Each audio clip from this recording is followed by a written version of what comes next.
How's it going, everybody? Adam here from Maple Monkey Media. Hopefully you enjoyed part 1 of building your raised bed garden. This is part 2 on how to turn your raised bed garden into a hoop house. What we're going to be doing is we're going to be cutting our 2x4s to length, have one more to lay down on the front. So we don't want to put our hinges on our end pieces here because over time they are going to buckle and going to warp. So we'll just stick them right on our 2x4 in the back there and give us a nice solid foundation for when we raise our hoop house up and down.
Okay, so we have the frame made out in 2x4s going around the top here.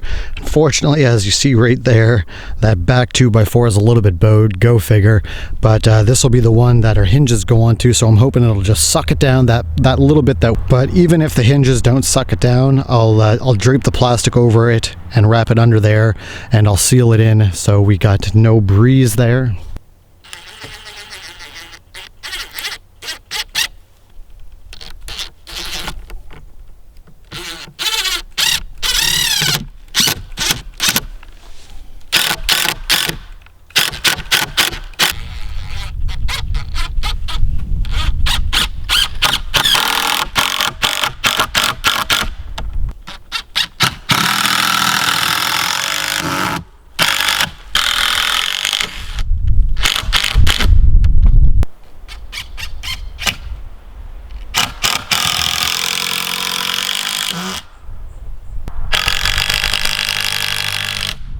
Well, we have our frame all screwed together. Our front and our back 2x4s are bowed, so we're gonna have to make do. Those are the only ones that I have on hand right now, and I'm gonna get this built today. So we're gonna get our hinges on, and then we're gonna get our end caps for our plastic that we're gonna be using for the hoop section on.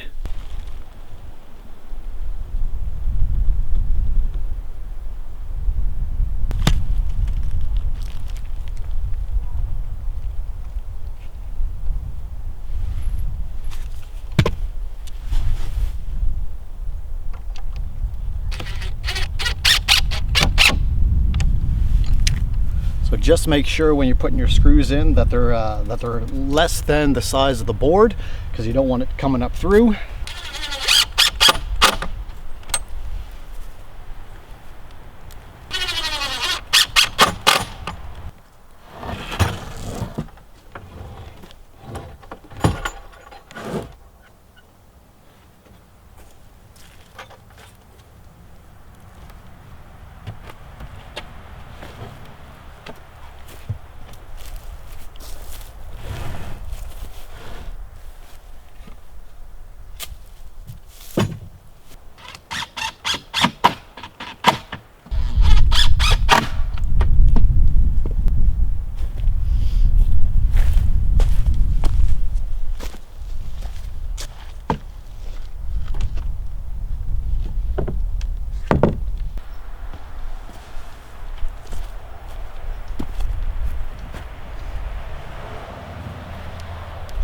Our hinges are on. Next order of business, these are our end caps that we're going to be using to put our hoops down into.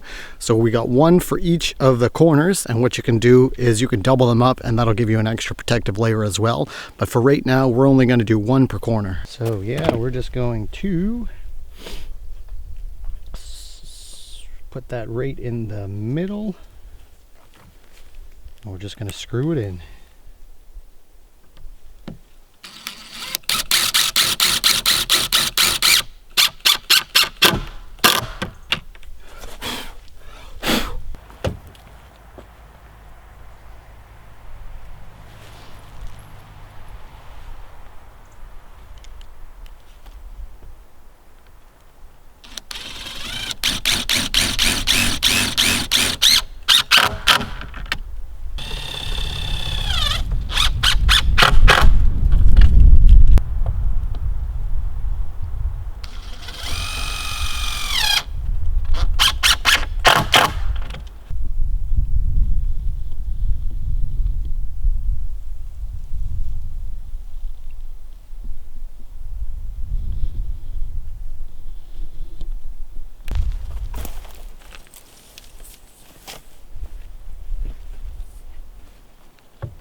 So what we are using 1/2-inch PVC PEX pipe. So we just put it right in the end caps that we just made. And this is a 10-foot section to give us a nice big hoop.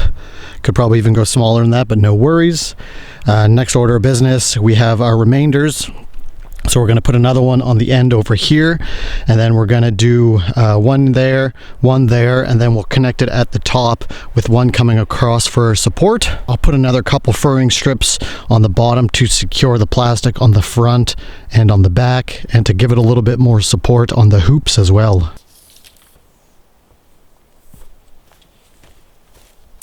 Plop it in our end caps. Fold it down over.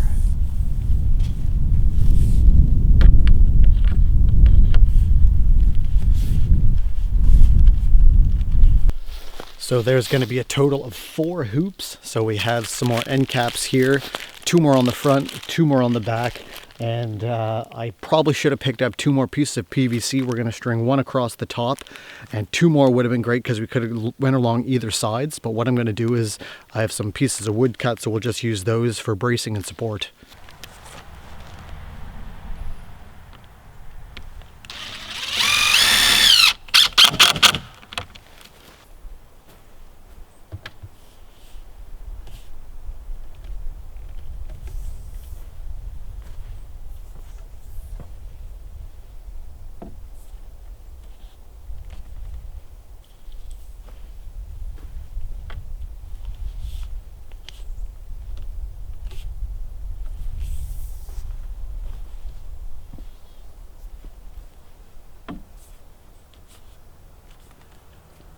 So we have a couple T connectors right here, and these are our end hoops right here. We're going to place these right onto the top and to the middle, and with our last PVC, we're going to run it right through the top.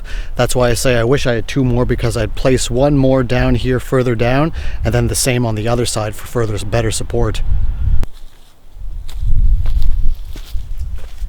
Alright, let's pop this out. Put the T connector on. In.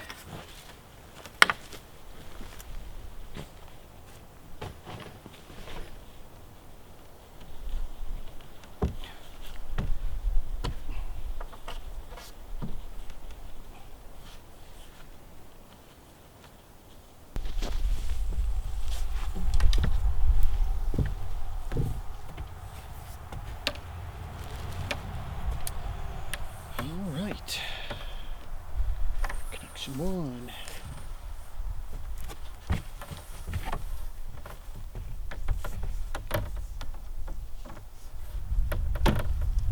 Connection 2.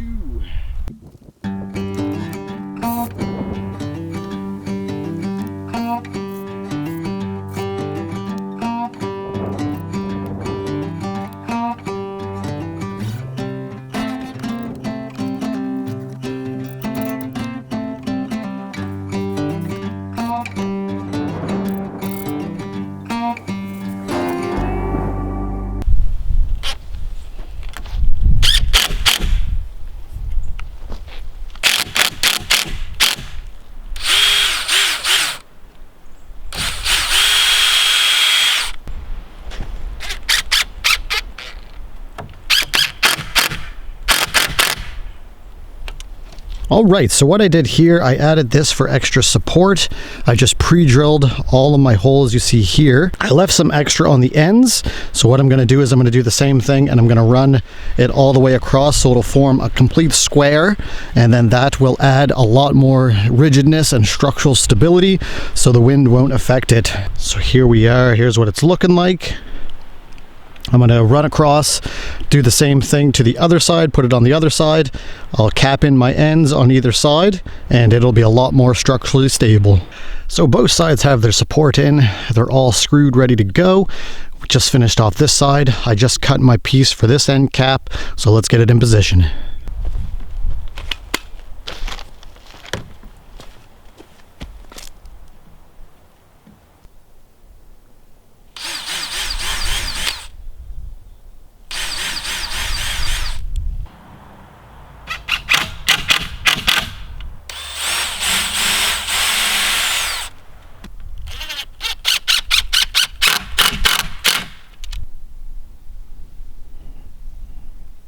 Well, there we are. We have everything all secured.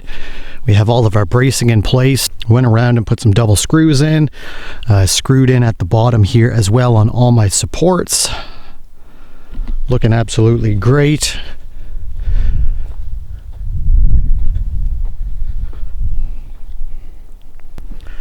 So I'll still have to go in the front and put a handle on the front there. But let's check it out. It lifts up some nice. Super easy. Look at that. Woo!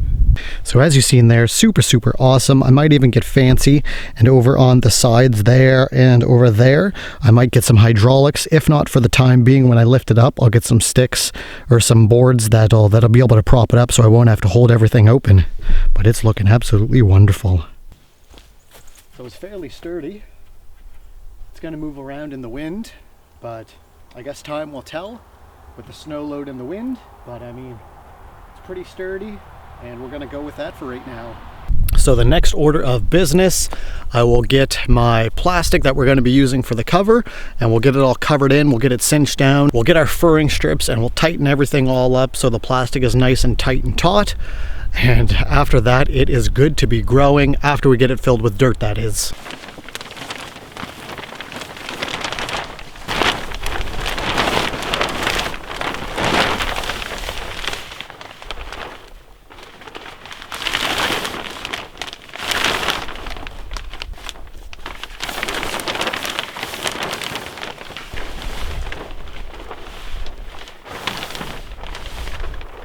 So just as I figure, we're going to have to cut another piece and just tape it all together on the front.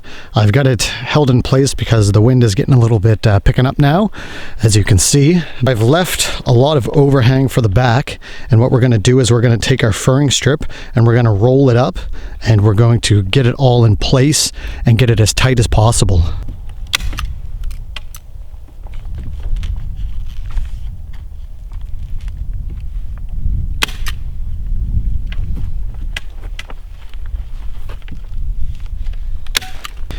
So that furring strip's all good. It's going to be rolled up here on the back. But what I'm going to do first, actually, just so I can ensure that everything gets all tight, I'm going to cut my next piece of plastic, get that on, and then I will get my next furring strip on, get it all in place, and then that's when I can start to roll everything up and cinch it all into place, and I can do my ends at the same time. Well, y'all, check it out. Here's what we're working with for the improvised hoop house. Not really looking the greatest, but it'll do the job. Had to kind of use some tuck tape there on the ends to get everything all good to go. And improvised on the front here, as you see, just because I needed to use more than one piece of plastic. But it's gonna do the trick. It's not really looking the greatest. Still going to do a little bit more work to the end, and I'll add in one more support right there to tighten it all up. All right, check it out, y'all. We have everything buttoned up. Still got to do a couple more boards to get a little bit more tension up top here, but the ends are all done. The front's all done. Not a big fan of using the red tuck tape, but it's all that I had on hand. Not the prettiest looking hoop house with the tape on it, but it's going to do the job. Absolutely awesome at extending our growing season. Here we are on the other side. Would have been a lot easier if I had one full piece of plastic that went over it. But it looks awesome, and it's going to do a fantastic job. Well, y'all, that's the video for today. Hopefully you liked me changing the raised garden bed into a hoop house. A little bit trickier than I thought it was doing the ends, but it is going to be absolutely awesome to have this on the go and to be able to extend our growing season on the front end and on the back end. We'll be able to use this coming into the winter, so awesome stuff. The next time you see it, it will have veggies in it. Can't wait. Muchly appreciate y'all checking out the video. This is Adam from Maple Monkey Media signing off for today. Keep that stick on the ice. There is no failure. You just got to keep on going, and you can't start at the finish line. Cheers, y'all. God bless. Woo, woo, woo, woo, woo. Peace.